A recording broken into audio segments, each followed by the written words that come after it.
Hop hop everyone. I'm gonna talk about designing products for international markets. And what is actually internationalization? More and more companies acknowledge the need of internationalization in their environment. They start building their own teams that help with launching product on the new markets.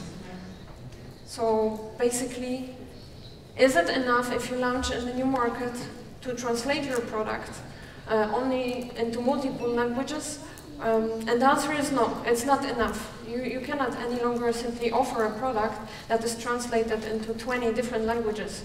Users also want a product that acknowledges their special cultural characteristic and business practices.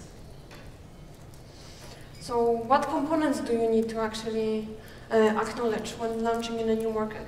To give you a bit of context, let's say that you have already awesome product in your home country, it's doing great, and you want to challenge it in another market.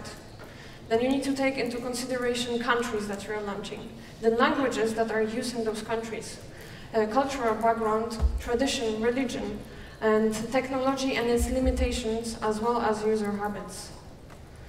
So to show you an example on Foodora, those are the countries that Foodora was operating until February. It was mostly Western countries, Canada, Australia, and most of the Europe. And with recent merge with Foodpanda, bam, we suddenly are all over the world, and we need to consider totally different languages, not only Latin characters, but also Cyrillic in Russia, or Japanese in Hong Kong. So languages is one of the things. Another thing is cultural background, religions and traditions that are in those countries. And here you see the matrix, which shows how emotions and reactions, so when depending from the country, how people might react to your product. Is it emotionally expressive, or it's emotionally unexpressive? So if you launch in Germany and then in Russia, will the people actually react the same way to your product? And the answer is no. The reaction of the user might be totally different. The same on the horizontal. Are they confrontational, or they avoid confrontations? So Asian market is really on the bottom right side. Korea, Japan, and as well China, they avoid confrontations, and they keep steady and don't express their emotions as much as you would expect, for example, in the Turkish market. You as well need to take into consideration emotions and how people will react, as well as colors. Colors is an interesting topic, because what if your layout is red and it works well in China, where it shows the happiness and joy and celebration, but in Western countries it actually is connected with affection or danger. Same with white. Is it purifying and innocent, like in Western countries? Or it's connected with death and mourning, like in Japan? A part of colors, symbols. This is Red Cross. Depending on which countries they are operating, they use 3 different logos: Red Cross, Red Crescent, and Red Diamond. The 2 first are connected strictly with the religions. The last one is religion neutral. If you're using in your product any symbolic elements, you need to consider that maybe in that country it might mean something that you don't want to expose. Like, for example, this hand sign.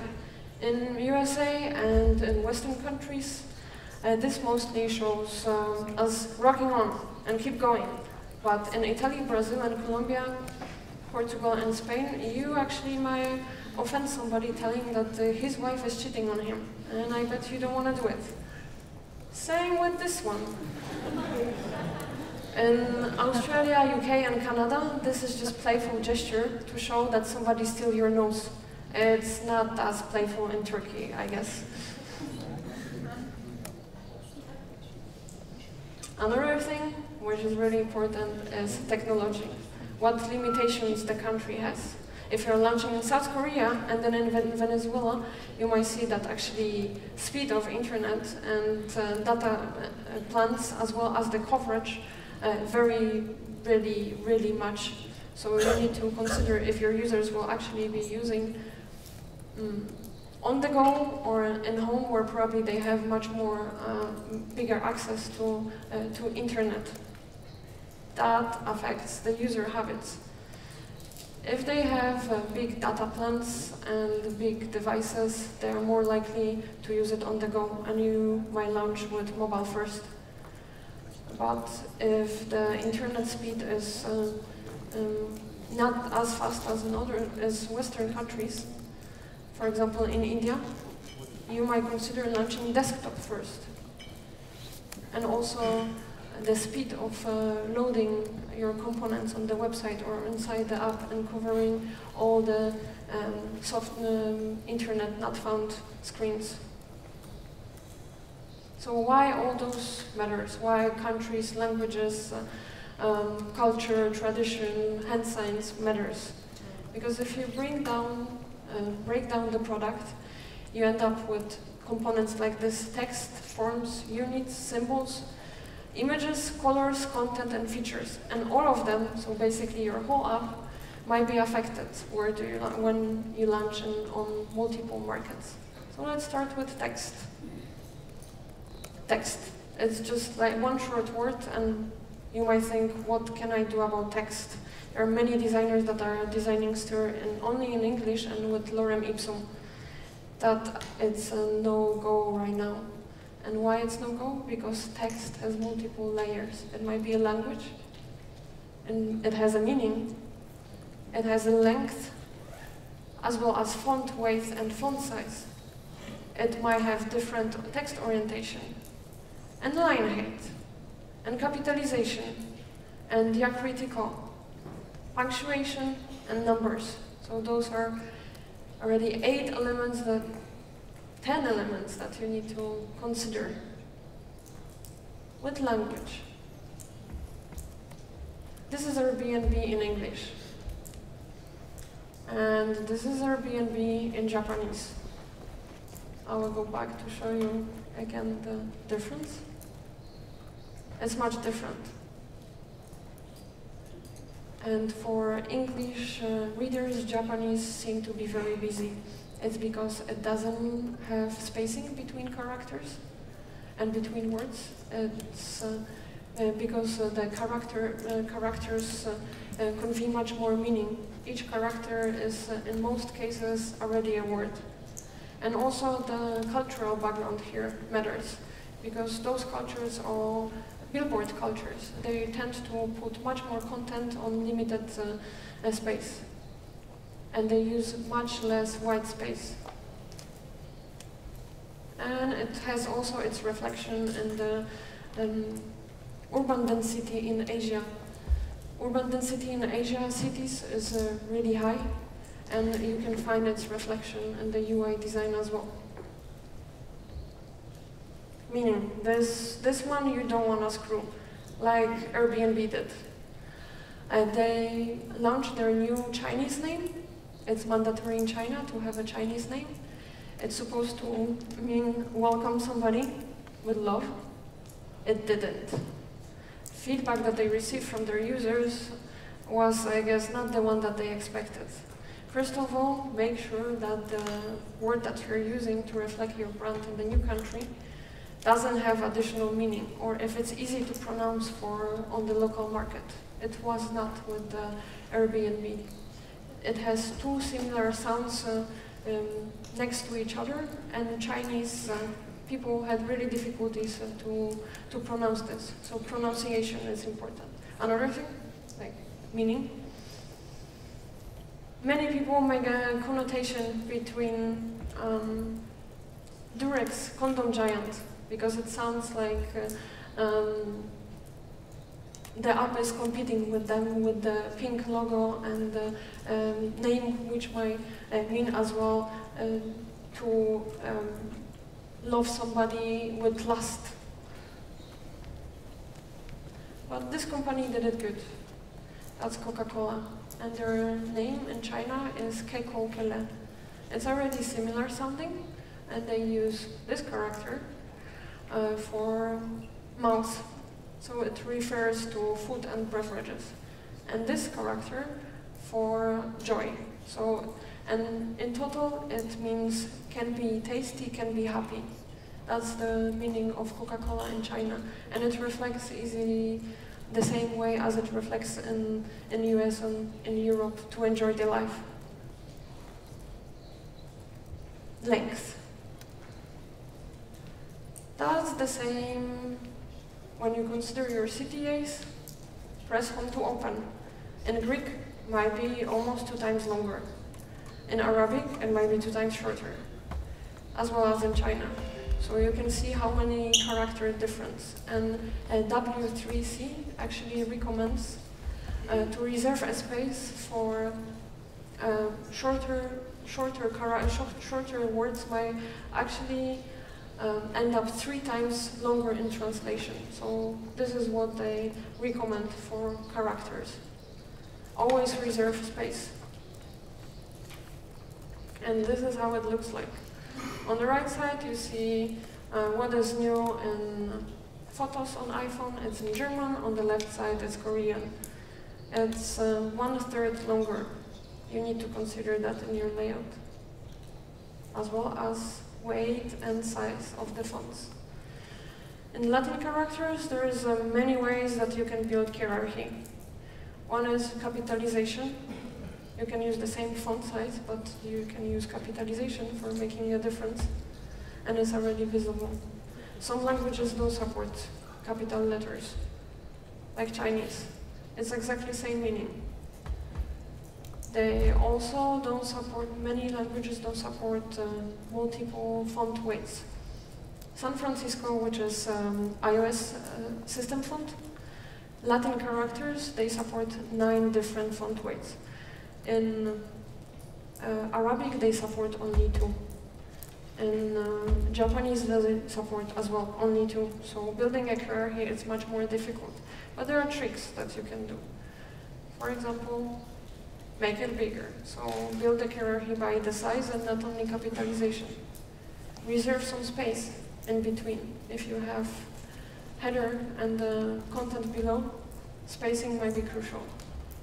And use color coding.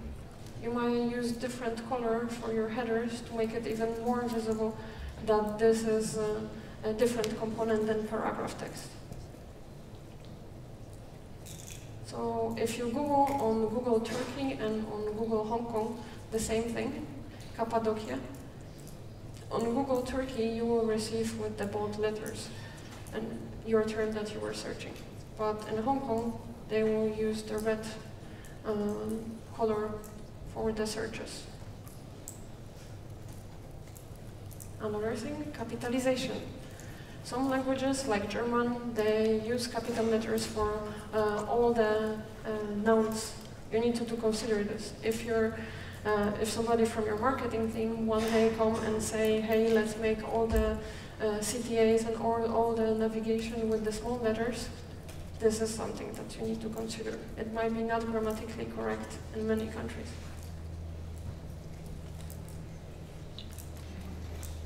Text orientation. Is it enough if you just mirror the layout? On the right side, again, iOS, what is new in photos in German, and on the left side in Arabic. As you can see, they mirror interface. And in Europe and USA, the text usually runs from left to right. Then there are countries that it runs from right to left. But there are also countries like Japan that sometimes it might run from top to bottom. So there are already 3 different orientations that you need to consider. But not everything is reflected. So text will be reflected. Icons, if they are directional, they will be as well reflected. But numbers won't. So if you are displaying a phone number, you keep the same way in both left to right and right to left, it will be exactly the same. And illustration, if they have a meaning, and if they are displayed in a somehow time oriented way, then you need to revert them as well. So this is how it looks like on Facebook. And this is in Arabic. So you just reflect the whole content, even with the CTAs. But not always. On the desktop, CTAs it makes sense to reflect because of the orientation. But on mobile devices, you need to take into consideration as well that most of Arabs are as well right-handed. So the CTAs and many apps in mobile phones, they still remain on the right side despite different text orientation. This might be as well confusing. This is back arrow in both cases. And this is forward arrow. There are icons that you can reflect, but you don't have to. If their meaning is to symbolize some direction, then you do. There are also icons that you don't reflect because they are symmetrical, or they don't make sense to reflect because there is no meaning behind it. Or the icons that you don't reflect because they have reflection in the real world, like holding magnifying glass or a cup in the right hand. You don't reflect them. So you don't reflect numerals, phone numbers, clock, music notes, graphs, video playback, not directional images, not directional icons, and maps.